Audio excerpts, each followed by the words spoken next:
Good evening, everyone. Welcome to another program of the Rhinebeck Historical Society. My name is Mike Frazier, and I'm joined by Connie Lown on my left for tonight's presentation. Just a couple of things to share with everybody before we begin. December 10th, the Rhinebeck Historical Society is having its annual party. And if you have not signed up yet and you're interested in doing so, there are flyers up here at the table that you can pick up at the end of the program.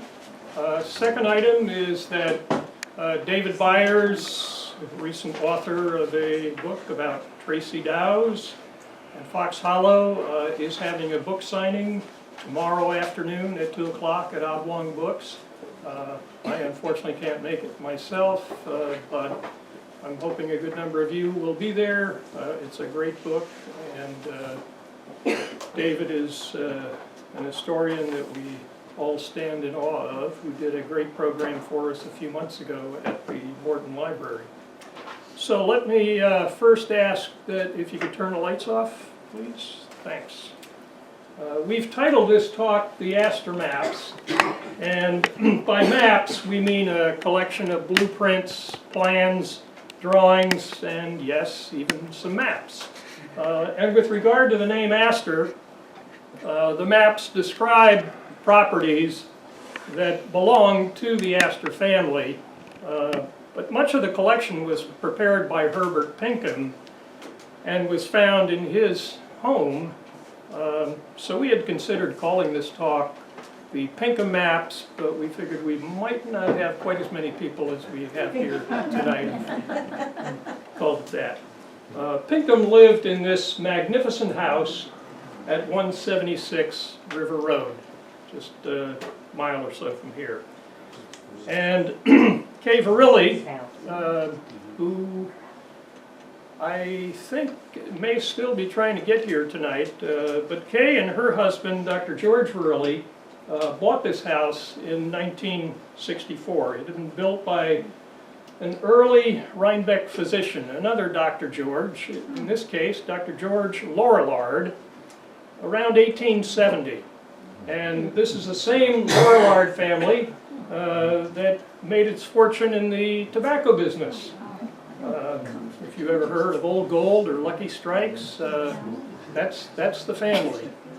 And somewhere between 1882 and the early 1890s, the property was acquired by John Jacob Astor the Fourth, usually referred to as the Colonel.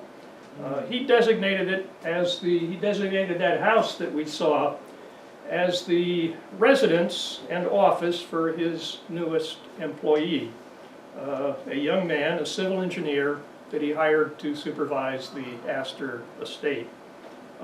And it included that job to design newer structures, to build any roads that might be needed at Ferncliff, to improve them if needed, and to supervise the buildings and grounds, basically.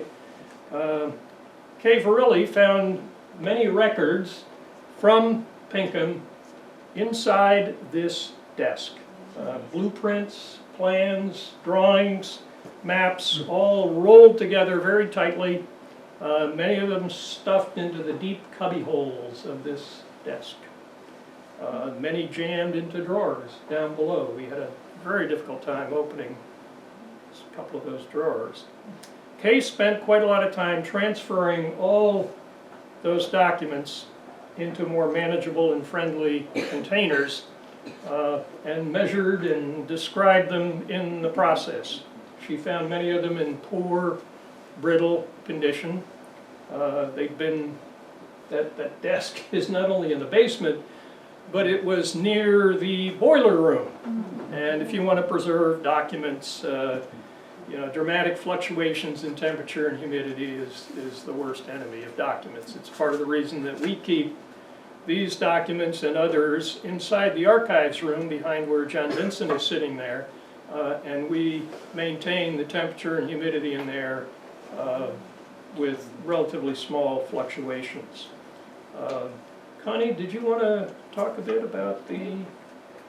process? Here's how some of the maps appeared when we unrolled them here in the local history room.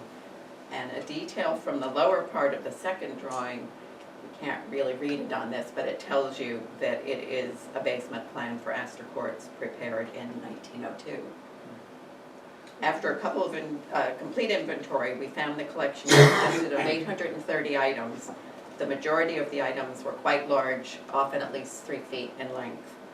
The two of us prepared detailed descriptions of each item, and a spreadsheet with that information will be appearing very soon on our website. There's a close-up.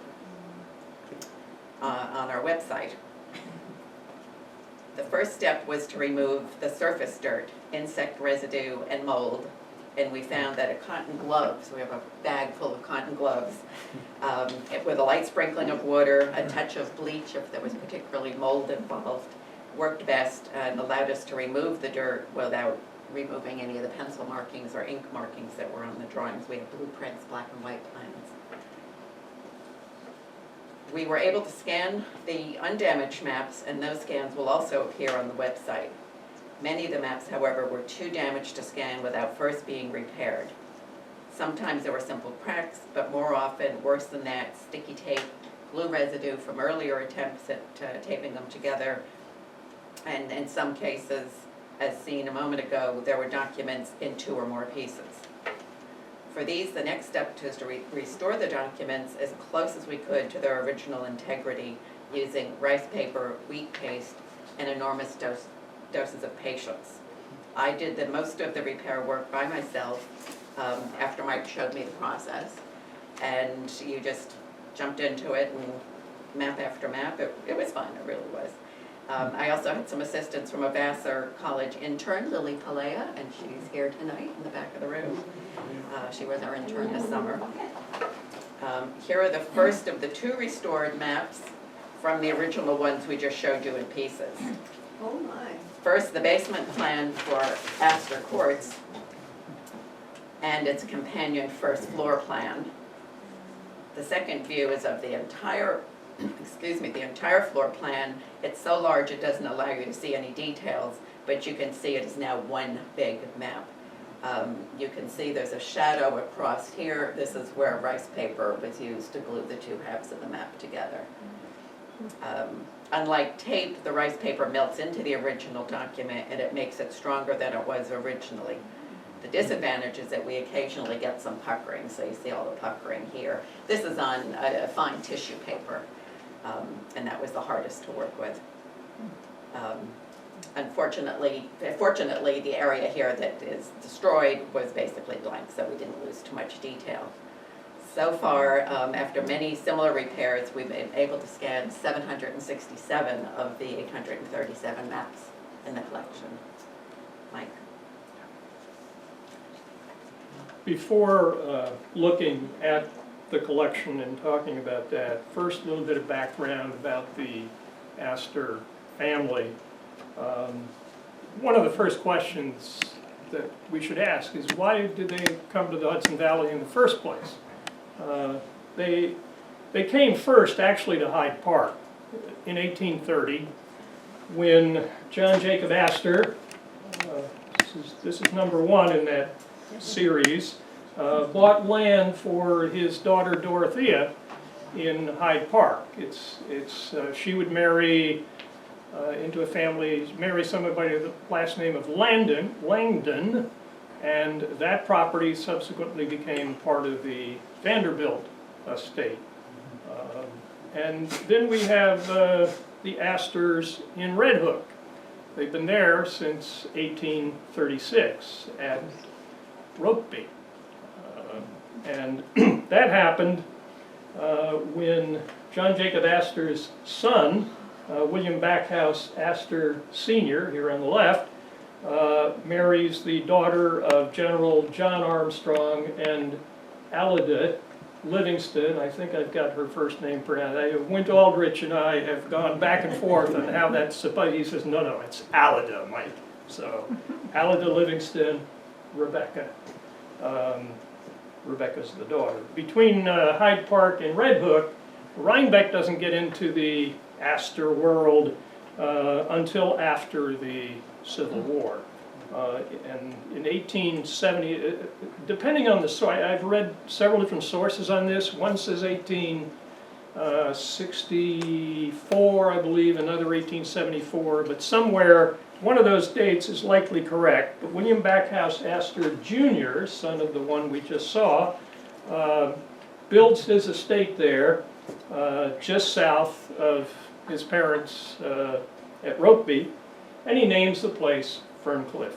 The estate appears on Gray's Atlas map of 1876, and actually they refer to Ferncliff as two different words, and that kind of gets picked up on other map makers for the next 25 years, but in the Astor documents it's usually one word.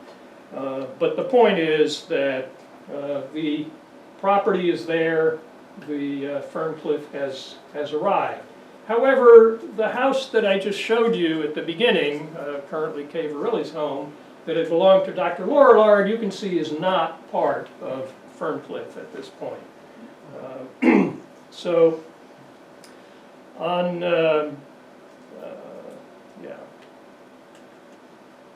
So better known than William Backhouse Astor Jr. is William's wife, Caroline Webster Skirmahorn. She was the Mrs. Astor, according to New York society. That's who they meant. Renowned for the balls that she would hold at their mansion in New York City, where today's Empire State Building is located. And this is actually a painting of her, and what she would do when there was a ball in that enormous ballroom, she would stand in front of this painting to greet every one of her guests. The painting today, by the way, stands in the Metropolitan Museum. This is the ballroom that could comfortably hold 400 people. And those who were among the 400 who got invited to these balls were considered the definition of high society in New York.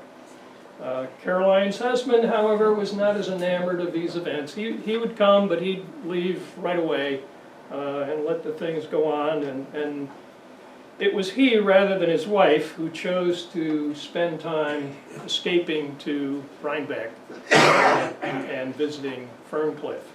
By 1891, this is Watson's 1891 map, and you see Ferncliff is still two separate words.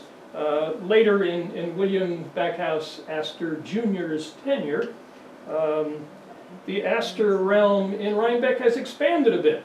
And that's where the blue arrows, I don't know if those are visible out there, but in the south, it's expanded to the southeast, and way down to the southeast, you see a place labeled as the Maples. In fact, we have out in the other room two, I think the main floor and second floor of the Maples drawing. And that was a piece of property that he acquired and was interested in putting houses there, a house there, that would serve as a guest house. And that's actually, the building is still there. It's on, you know, if you go up, make a left at the hospitals, if you're taking the shortcut to Kingston, and you see, after you pass the Baptist church on your left, there were physicians who owned that and practiced there until fairly recently. Beautiful, beautiful house. Mike, where's the old post road there then? The old post road would be right east of the main. You see the green tract. The old post road is this red line right here. Okay. So your house, Keith, would be. I'm sorry. The old post road is going to be. That's it. Yeah, no, that's right. That's right. It's right. So you're further up here, Yeah, right up at right at past Fox Bridge. Okay. So Mr. Watson has, so we see that the land has expanded somewhat. You know, eventually, we could do a whole program just on the Astor expansion. Eventually what he does is purchase, he being Backhouse Jr., John Jacob IV, and I think to some extent Vincent, they end up acquiring 50-some parcels. And the way they do it is quite manipulative, actually became sort of standard in the industry later on, but they were quite manipulative in real estate. They would find a third party to act on their behalf, pay them a fee, and then have that third party transfer the property to their name, because they suspected that if it became obvious that the Astors were buying up all of Rhinebeck, there might be some folks a little concerned about that. Indeed, one of the maps that we don't show is one of the earliest maps where we see Rhinebeck Realty Corp., a group of individuals here in Rhinebeck pooled some money and decided to buy up properties where they suspected Astor might go next, and that kind of put the brakes on the expansion. And actually a lot of that property that Rhinebeck Realty Corp. Bought wound up being quite valuable down the line. But the Astor realm went east to Route 9, went east past Route 9 where Williams Lumber is today, where the physicians' offices are, went up to the intersection of 9 and 9G, what was known as Way's Corners, Pink's Corners. So it was quite a large realm. So let me get back to 1891. Did you ever hear Tater Hill? Yes, Tater Hill Road was a area that you see there on the map, He bought up all kind of those in the farms. center. Yeah, bought up all the properties along And then Tater Hill Road. the houses deteriorate, and the Rhinebeck people went there and got doors and windows and... Right. No, we have the documents that related to the removing Tater Hill Road as a public road, even though there's a section, if you go up Mount Rutson, on your right, a very short section that remains called Tater Hill Road.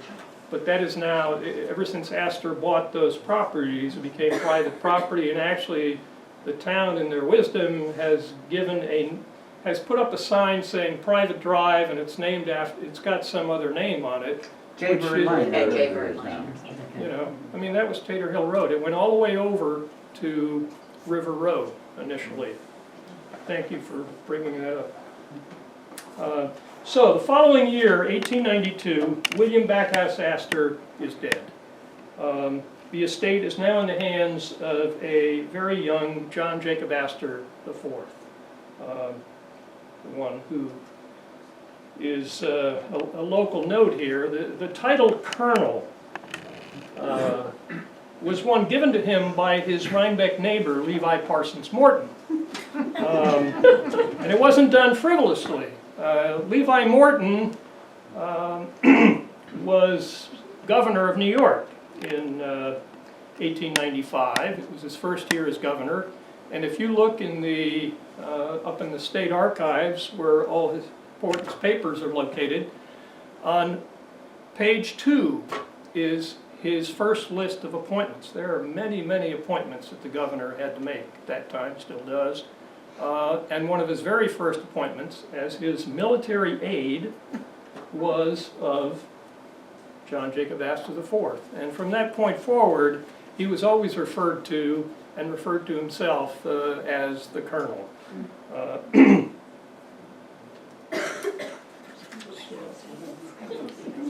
So Astor chooses, the Colonel chooses Herbert Pinkham, just graduated from Columbia School of Engineering, has his degree in 1895, and he's hired by Astor. And one of the earliest maps in the Astor map collections, we have a few from 1896. They're maps of the entire Ferncliff property, consisting at that point of 652 acres. He would eventually, as I think I said before, get up to, maybe I didn't say it before, but the realm would total about 2,800 acres. He's added properties to the east here. You can see, you know, he's expanding to the southeast, and that's You know, he's down at the Old Post Road, about to buy up your house. Not shown here, since we haven't scanned them yet, are two larger maps from 1896. They show an increase in the size of the property and an accounting of the structures, 46 buildings altogether in 1896.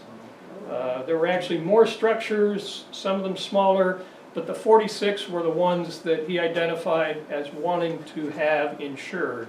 A lot of these maps were prepared for insurance companies. Those 1896 maps served as templates for later maps documenting the changes to Ferncliff, including this one here from 1906. We see that the 46 structures in this map, it's those little gray blips there, have increased actually to 53, and each of them is numbered, each of them is named. We have the dimensions on those maps of each side of each structure, and we also have dotted lines showing how far it is from one spot to the next, one building to the next. Unfortunately, about all we can see in the scan of this 6-foot-long map is the former crack. There's still some air there, but it now is one piece of paper. Looking more closely, though, is we can see outlines of each building and the kinds of changes that were happening as we move from the 19th to the 20th century. So in building 35, which is labeled here as an automobile garage, in the earlier map had been labeled as a stable. In this next one, what's number 27 on the left here, which is a repair shops, and actually up to the right of it, number 28, is a tool house. Those had been hay barns in the earlier map. In this next one, number 10, that had been a tenant house, and you can see it's kind of a wiggly structure there. It's a stone crusher and bins with the stone crusher, and we have very detailed plans for construction of the stone crusher. And all these changes that I've outlined here are related to the appearance of the automobile and the need for roads that could accommodate those automobiles. The appearance of the automobile garage in this plan, by the way, if we go back to the preceding one, Connie, one more. Or even Yeah, in the automobile garage one. You'll notice next to it is the office, and that was Pinkham's office, and that was the building that you saw in that very first slide here. So we can move forward again. All right, so 1904, and this confirms frequent accounts in the Rhinebeck Gazette of the Colonel as a serious, though sometimes somewhat careless, automobile sportsman. The automobile wouldn't be readily accessible to the public for another 20 years, but in the first decade of the 20th century, driving a car was increasingly popular as a leisure activity of the wealthy. The Rhinebeck Hotel proudly promoted itself as an oasis for those leisure travelers. And the Hub Garage was where they tied up when passing through the village. This image is from a little later, with the admirers looking at an Astor car, while he presumably is, at the left here is the Beekman Arms, maybe having lunch inside the hotel, we don't know. The Hub Garage actually would have been behind the cameraman, and it's where today's Beekman Antiques Barn is located.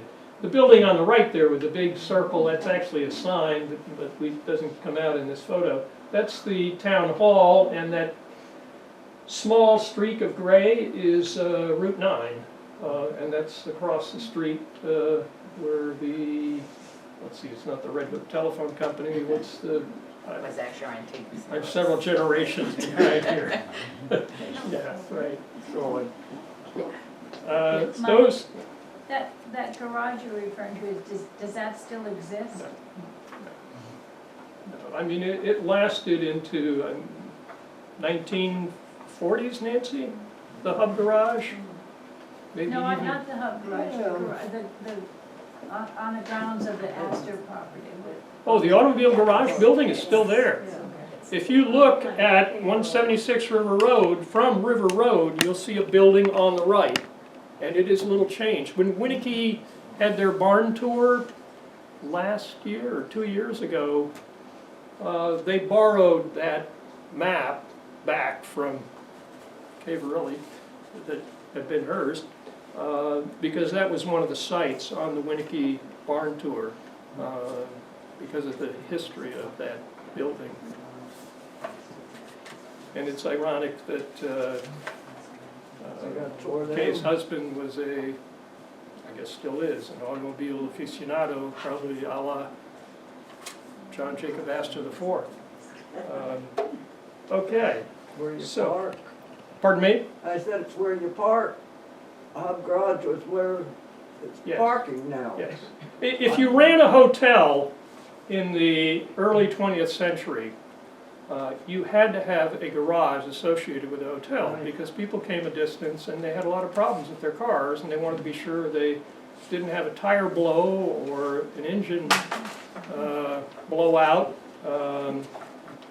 when there isn't a mechanic available. So most hotels, and the Rhinebeck Hotel, or later known as the Beekman Arms, was no exception, and that's why it was there. Okay. So those, as I started to say, who traveled on Troy came in with a telephone too. Troy? Troy. Dipsy. Yeah, but that's different. They did, The couple brothers. And they, Red Hook. I mean, I know that hotels also had to have telephone I'm talking about, service. all that along here, Montgomery, the main road here, up in Rhinebeck, where,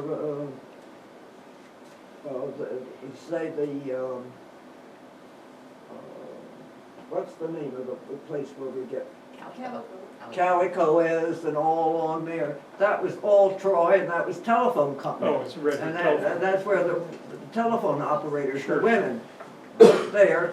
And the one on the end is where you walked in to pay your bill. No, they performed a very important service and had She's gone right, through- the hub garage was where the parking lot is now, in the Rhinebeck information, or whatever you call it, where you, the Chamber of Commerce. okay, that was the location of the hub garage. And right across the street, where the, let's see, it was a diner, the Genesis had their diner there. Right, Tony DeGenis. That diner was the largest diner between Albany and New York. Yeah, they moved it across the river to Kingston. Right.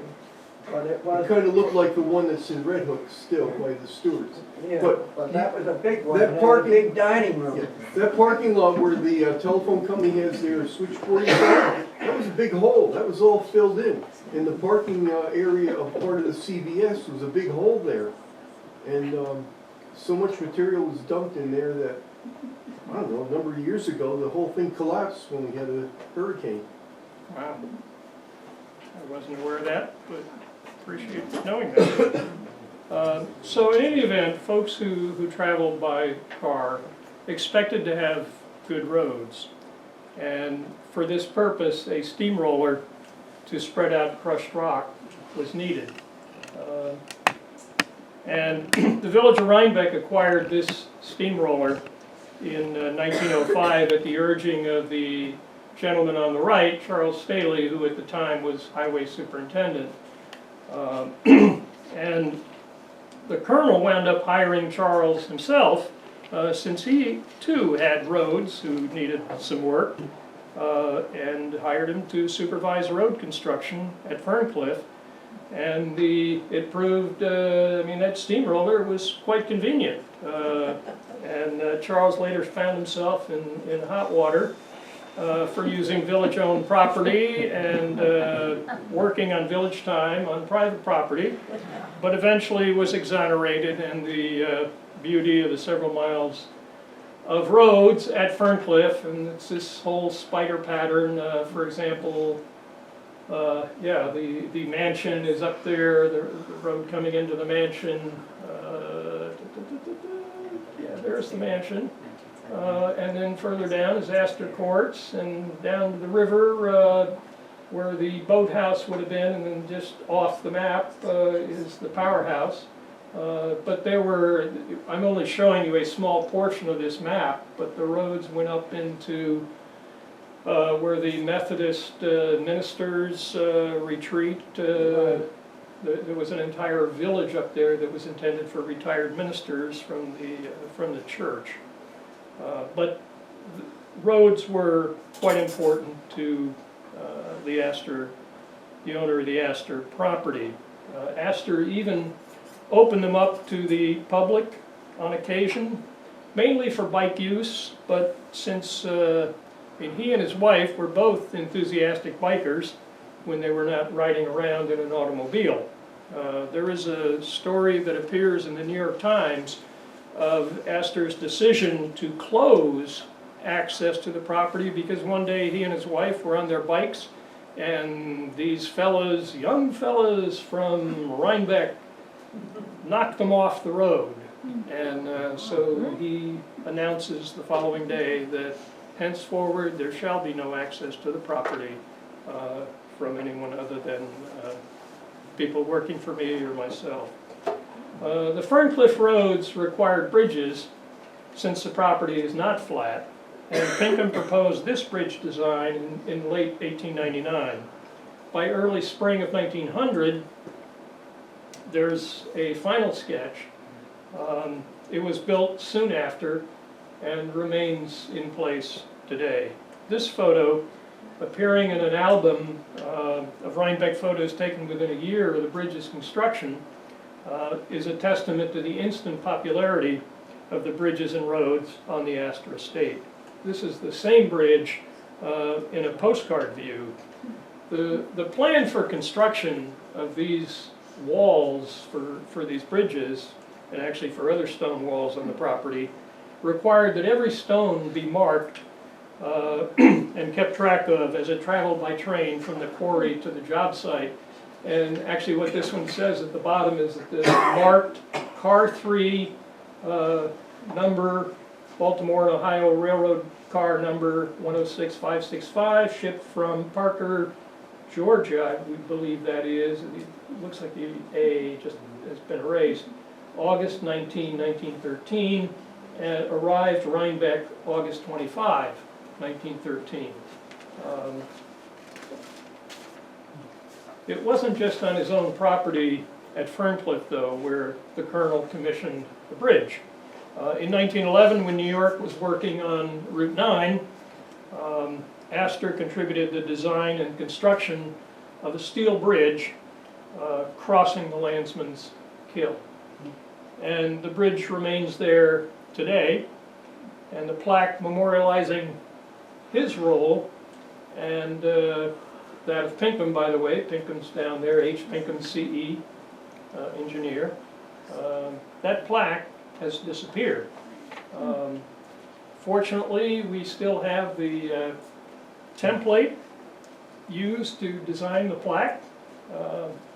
And if there's anyone here who is willing to donate the cost of replacing the one that disappeared, why, donations would be welcome. By the way at the bottom, Connie noticed when we were working on this that that's Tiffany Company that designed, that actually executed the plaque. So I'm sure it wasn't anything but absolutely first class. If somebody donated the money, does Tiffany have to produce the money? Absolutely. It was bronze, it wasn't gold. My understanding is it's a little hard to get into Tiffany's these days because it's right next to Trump Tower, and traffic is a little backed up there. But So numerous postcards of the bridge testify to its popularity. We just received Scott Cruikshank is a collector of an enormous number of postcards of Rhinebeck, and he's allowed us to scan all those postcards, and they will shortly be appearing online. This is one of them. Actually, this is one that's quite popular and appeared in a lot of other collections, but there are many in his collection that appear to be unique. Enough perhaps, though, about roads and bridges. When we think of a Hudson River estate, or any estate, the first structure we normally think about, for one from this period, is the mansion. And there was a mansion at Ferncliff, of course, built soon after the Civil War. Our earliest plans of the mansion in this collection are from 1895. 3 years earlier, William Backhouse Jr. had died, and his son, the Colonel, had taken over. He wasn't the colonel, named the Colonel at that point, but John Jacob Astor IV had taken over the estate. So these plans of the 3 floors of the mansion would have been created under the latter's direction. These are actually heating and ventilating plans prepared by Gillis and Gohegan.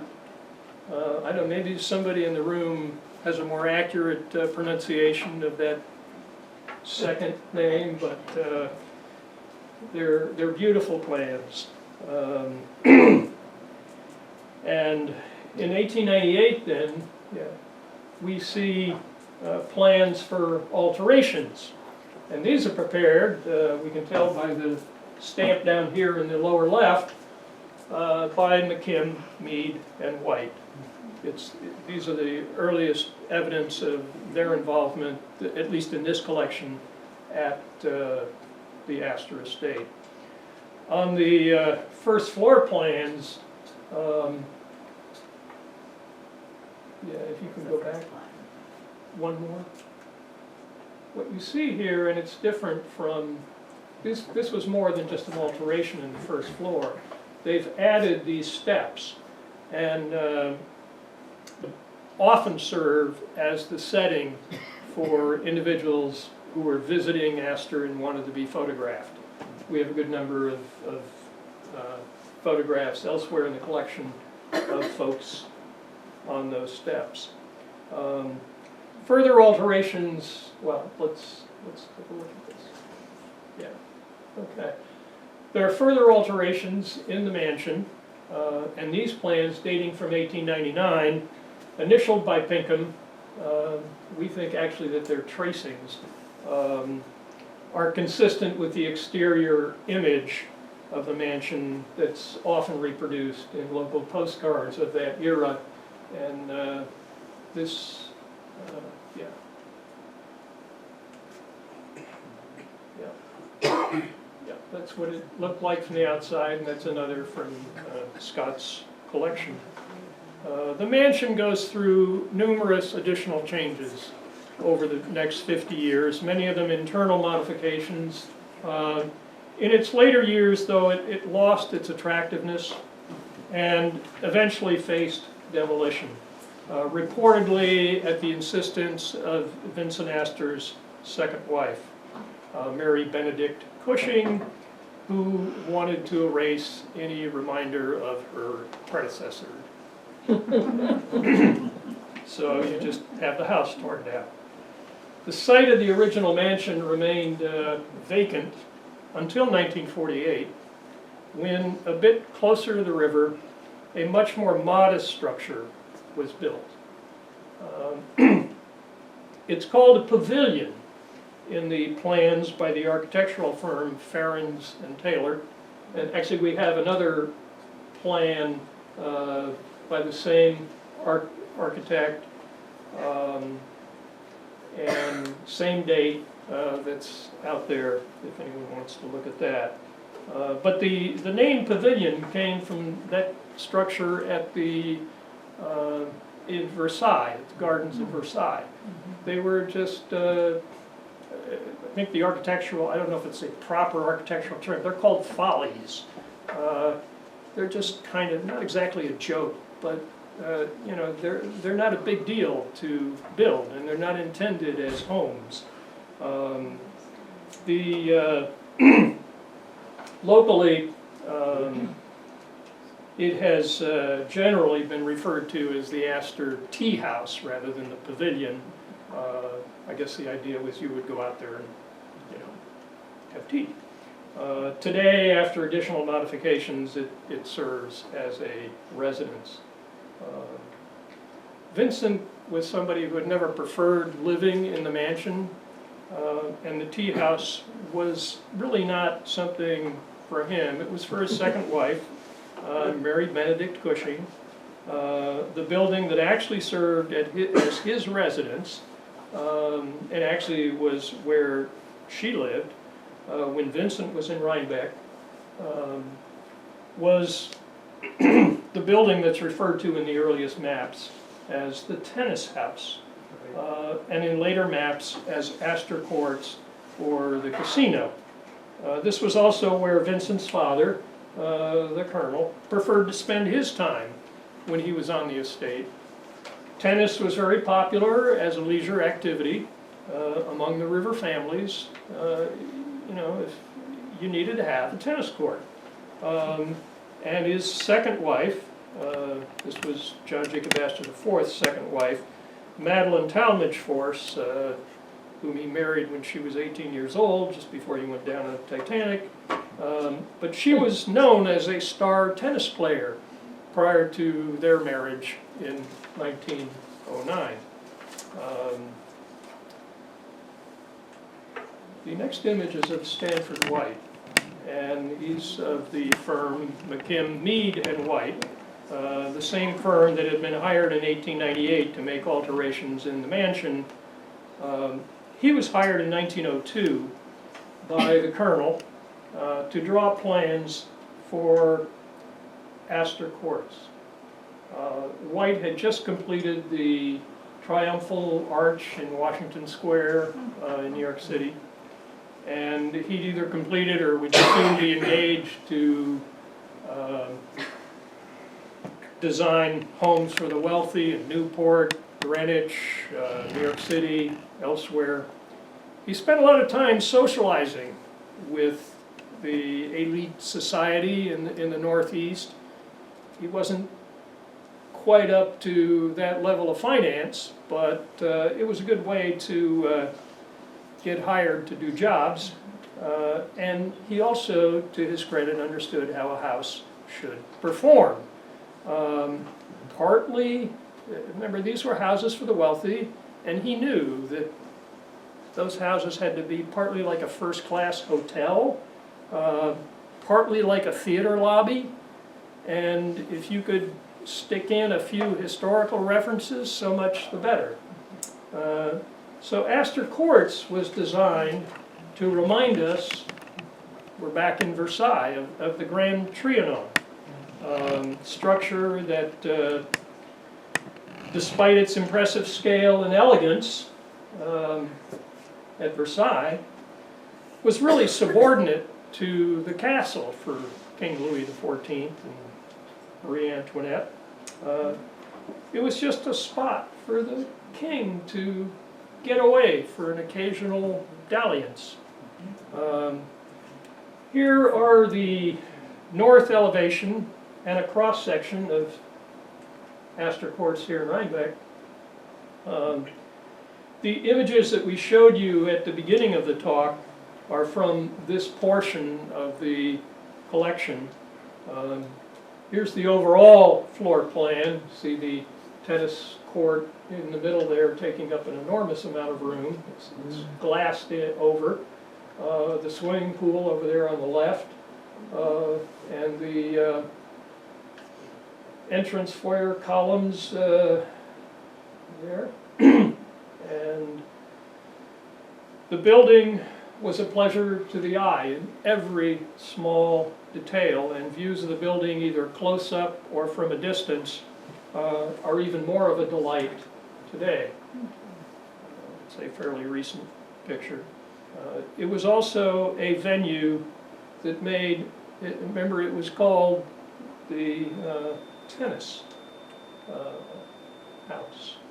And any sportsman would be green with envy. They had an outstanding squash court. Today it's a beautiful library. A heated indoor swimming pool, and an indoor clay tennis court. Beautifully framed in what are known as Guastavino tile. If we go to the next image. The arches there, using that old style of Italian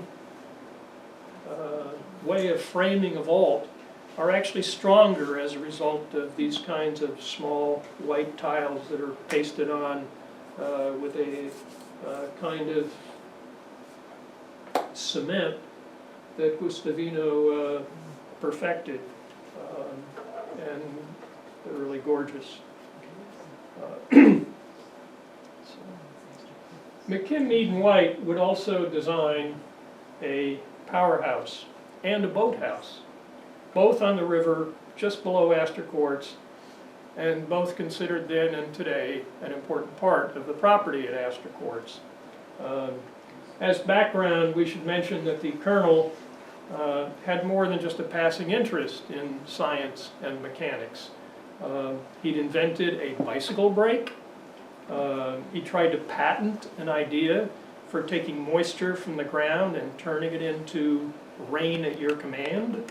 He tried to patent that, but the U.S. Patent Office rejected it. He improved the design of marine storage batteries, which he did implement on his own boat. And the U.S. Patent Office did grant him a patent for marine turbines. He created a design for using peat as a fuel for internal combustion engines. And he also, find this the most curious, he designed something that would stop the swivel in swivel chairs. So it shouldn't be surprising that he wanted a state-of-the-art powerhouse. A west elevation by McKim, Mead and White of the powerhouse shows a line of bluestone below the second-story windows, and copper gutters, glass panels in the doors. No penny is spared in the design. I mean, this is a building that really is a subsidiary building. It's not even, it's way down there right next to the railroad tracks, but it had to be first class. The plan for the powerhouse is simpler than the ones for most of the other buildings. This is a general floor plan. This too is on view in the other room, showing a battery room on the upper left, coal storage room to the right of it, dynamo room, a pump room, boiler room, workshop, pump foundation, condenser foundation, and then up here in the upper left, 17 cells that make up the battery. You have to be, I haven't seen anything in writing from Astor saying that he was directly involved in the planning of this, but I can't imagine somebody who was interested in science, and especially in the creation and storage of power, as not having a hand in this. So this building provided electrical power and pumped water, and heated water, both before and after it was filtered and heated from the Hudson River. The intake for the river is way in the lower right-hand corner. You see that little thing going out into the river. Uphill from the powerhouse are several rectangles. The powerhouse actually is between those rectangles and the river right there. But those three rectangular structures are seen more clearly here in a layout of the filter plant. And the starting uphill, we have a settling basin, then a filter bed, a set of filter beds, and at bottom the clear water reservoir.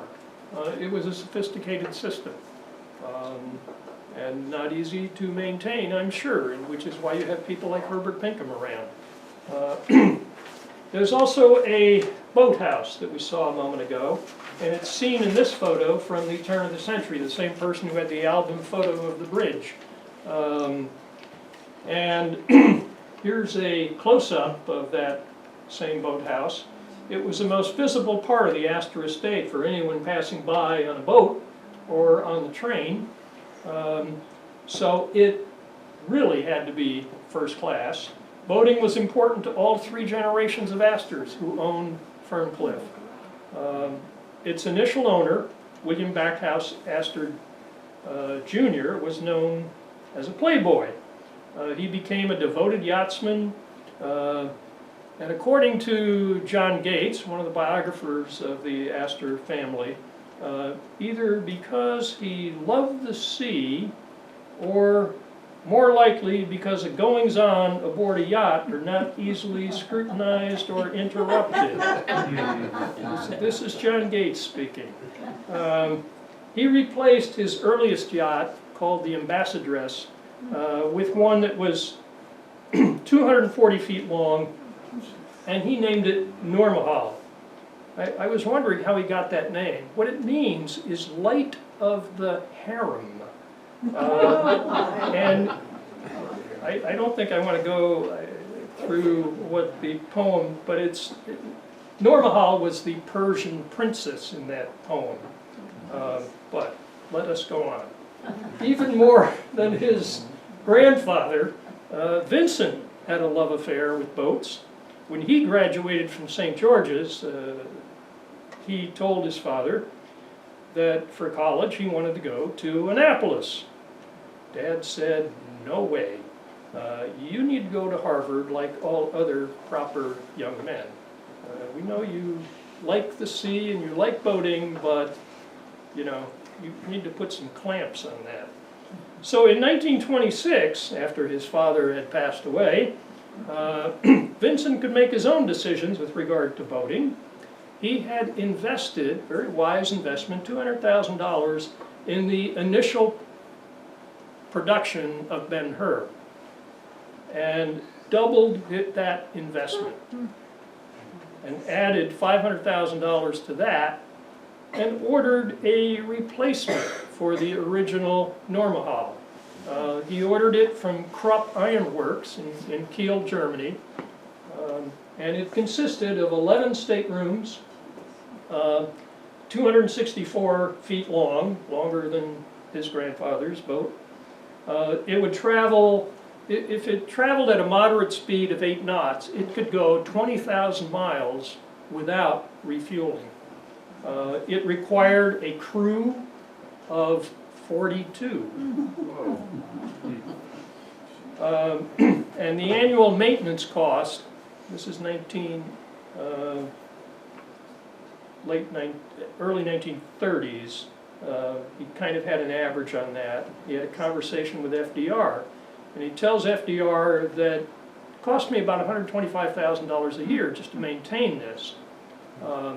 FDR's response was, well, if the rich can afford such high maintenance costs, then it's time for the income tax on the wealthy to go up.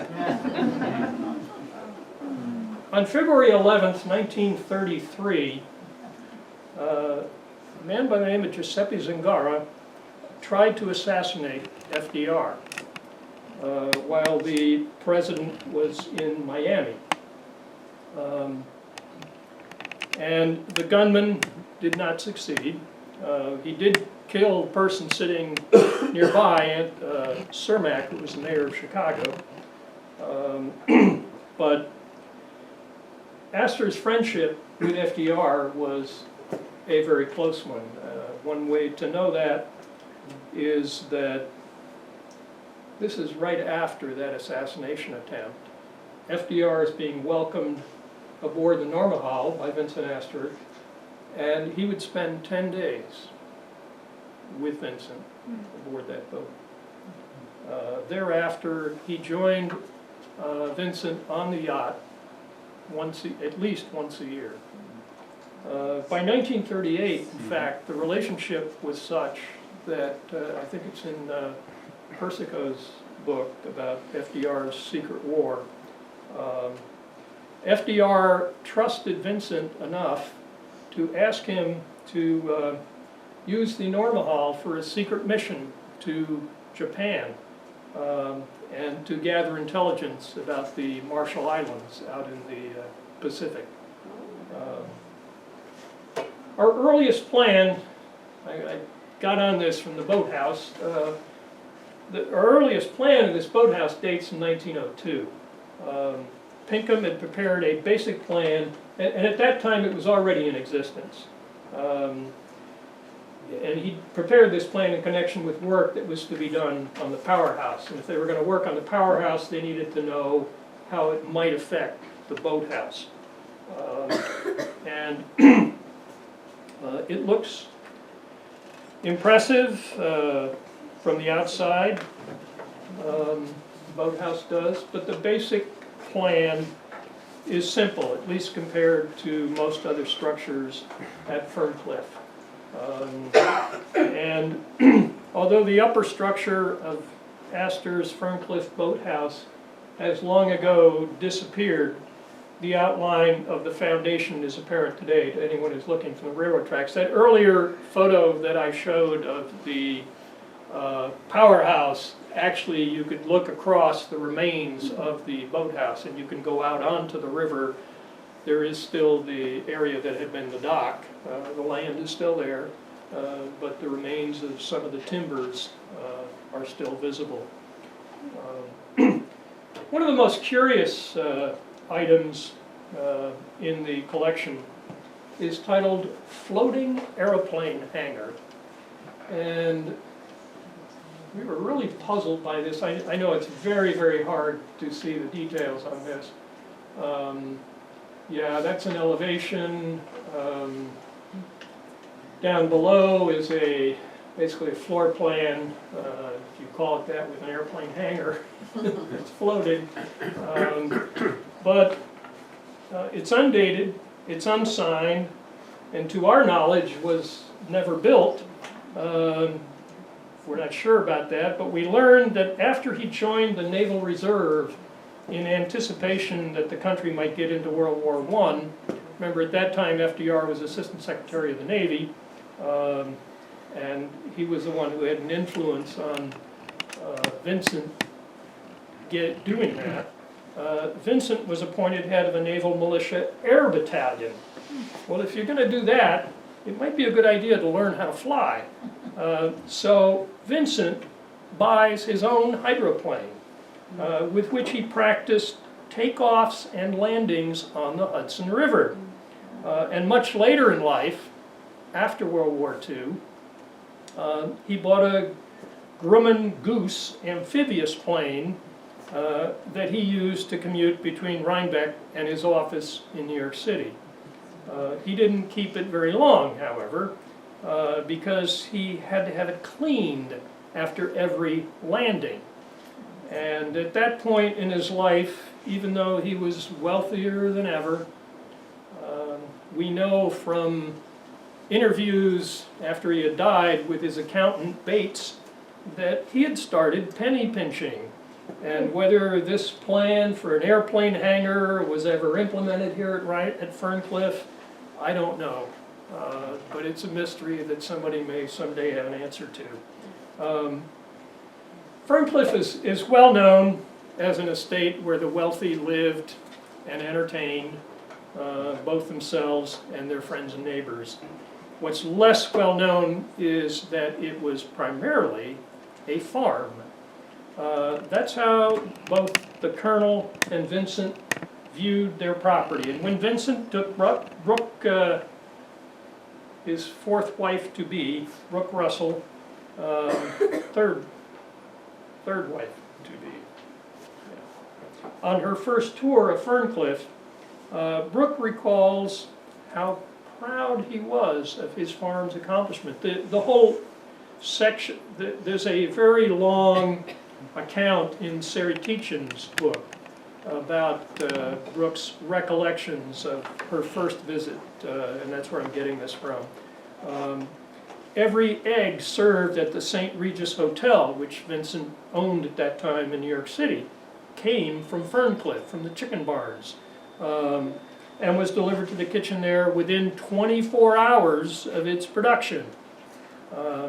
She also tells how nauseous the smell was in the chicken coops, and notes that Vincent was so used to it, he didn't even notice. She married him anyway. So this stone house, described on the plans as the Dairyman's Cottage, is thought to be the oldest building remaining at Ferncliff. And the accounts say that it dates from the 1700s. This Greek Revival portico, however, is an addition from apparently the 19th century. Here's a more recent photo of the same house. I'm told that those are the Swensons. Can anybody confirm that for me? No. These are not the Swensons. Okay. I don't know who they are, but we had this photo in one of our collections. The architect who was hired to create a dairy barn complex for Vincent Astor. What's that? I said Swenson would be the one because he was head of that dairy barn. Yes, that's That why was we a beautiful thought. dairy barn. Yeah. And I can remember people coming up from New York wanting to buy it and make it into a club. Okay. But there was no barn, no dairy barn around like that one. It was a huge thing, and it was, and Swenson was the head of it. Swenson didn't live in this building though. Okay. The architect hired to create a dairy barn complex for Vincent Astor was Harry Lindeberg. Lindeberg had worked until Stanford White's death in 1906 as a draftsman for McKim, Mead and White. If Lindeberg actually visited Ferncliff or was involved in any of the early work on the mansion, we have seen no record of that in this collection, certainly. But in 1909, Tracy Dowes, down the road at Southlands, hires Lindeberg to design a mansion at Fox Hollow, and this is that building, and was so pleased with that project that he hires, Tracy Dowes does, Lindeberg again to convert the Rhinebeck Hotel into what we now know as the Beekman Arms. The southern colonial porch seen in those two buildings was a feature that he applied to many of his commissions. When Vincent Astor hired Lindeberg to design the barn complex, Vincent's father had gone down on the Titanic in April 1912, and in his new role as master of Ferncliff, despite being only 21, we see that he began almost right away commissioning work on the estate, and more specifically had in mind some improvements in the estate's role as a farm. He didn't immediately begin with Lindeberg, however. In June 1913, he commissioned a local architect, Percival Lloyd of Poughkeepsie, to design this hay barracks. And we also have a set of 6 plans for cow stables done by J.P. Snyder, another Poughkeepsie architect, the same year. At the center of this image, we see this statement, barn to contain, I think it's blown up in the next image, Connie, 27,136 cubic feet to hold 23 tons of hay to feed 40 cows, 11 pounds a day for 240 days. So you wanted to be sure you had that big enough to hold that much. The prominent specifications regarding capacity for hay tonnage in both Lloyd's and Snyder's drawings suggests, to me at least, that these may have been prepared right around the same time, that they may have been, that there must have been some kind of collaboration there. Most of the drawings in this collection from the years 1915 and 1916 and into very early 1917 are largely by Lindeberg, however. And there are over 100 of them. And we have some of them up on the far wall down there. By the way, normally I would be concerned about anybody putting pins, holes in old maps, but what we did is we put them right through the original holes of those maps. So don't want to damage anything.